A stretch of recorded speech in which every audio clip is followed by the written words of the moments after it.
Zarautzen, Zarauzko Foruen kaleko balkoiak pankartaz bete dira azken bolada honetan. Jendea kexu da.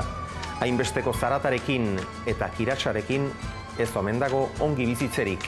Bertan da Nerea alias. Oso gertu bai, baina kale horretan bertan ez dago tabernarik eta diskotekarik. Nerea, zer gertatzen da orduan? Ba ez, Xavier, ez dago inguruan tabernatik, haserrea ez da horregatik. Hala ere Foruen plazako bizilagunak haserre bizian daude eta horrexegatik euren balkoiak pankartaz josi dituzte. Nahikoa da, ezin dugu lorik egin Foruen plazako zabortegia kanpora. Horrexegatik hementxe ditugu Javier eta Maria, bertako bizilagunak dira, baina Maria, konta iguzu une honetan zein den azken ordukoa. Nola aurkitzen zarete, zein egoeratan? Lehen bezala, udaletxetik ez da inor gurekin harremanetan ipini eta gauza lehen zeuden bezala daude. Kontenore berdinak eta gauza oso gutxi aldatu izan da. Orduan pentsatzen dute protestarekin jarraituko duzuela, pankartak mantenduko dituzue? Bai, pankartak hor segitu egin behar due eta guain pendiente gaude bizilagunak bilera bat eiteko eta horren zain gaude. Baina bai, egoera ez da aldatu, ez alde bateako ez bestea. Baina orduan pentsatzen dut, asteburuetan soinuekin jarraituko duzutela, ez da, egoera berdina da alde hortatik, ez da, bat ere mejoratu, ez da? Bat ere.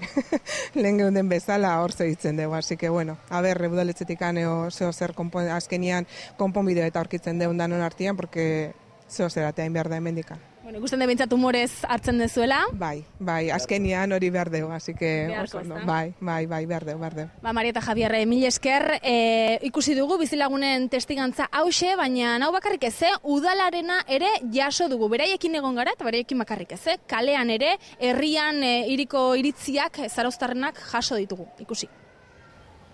Ez duzu egoera xamurra bizi, auzo honetan bizizareten, konta iguzue pixka bat, nola den zuen egunerokoa? Egunerokoa alde batetik ikusi beharra dauna da, lehen gendukan 7 kontenedore. Eta peatonalizatu dutelako Zigordia kalea, jarri digute 15 kontenedore. Momentu honetan 11 jetxidia, jarri dituztelako kapazia handiko kontenedoriak. Orduan, guk gure arazo handiena hautsi da. Kontenedore pila bat jarri digutela, eta horrek ekartzen du atzetikan, daudela kamioiak behar dutelako guztu kontenedore horiek. Eta kamioiak ibiltze dira beti, gau ez, eta ordu txikitan, nahi duten ordutan, ez dute errespetatzen ezarrez. Ni ez natuko dute gauero, honekin, kontainer gaina honek hartzea, eta tabernakoan arazoa beste nun baita pasatzea etxe gutxi dagoen toki batea. Hemen, gaina, etxe singuratuta da, orduan. Seguru nago beste tokin baten, badagoela, etxe gutxi dagoen tokin batea pasatzea. Mikel, zuek saiatu zarete, bizilagunekin kontaktuan jarri zeate, eta irtenbide bat bilatu nahi diozue guztioni, zein da zuen erantzuna? Gu esan dezun bezala bizilagunekin harremanak izan ditugu guzti honekin, soluzio edo mejoratzeko asmo batekin, eta helburua guzti honena aldaketa hauena da, soinuak eta behaiek zeukaten kezka hori aldan moduan jeistia. Kontuan izan da betire, zerbitzu bat eman behar dela baita herritarrei, aldezarreko herritarrei ere baita zerbitzu bat eman behar diegula, eta soluzioa ez dela problema leku batetik amatea beste batea, ez?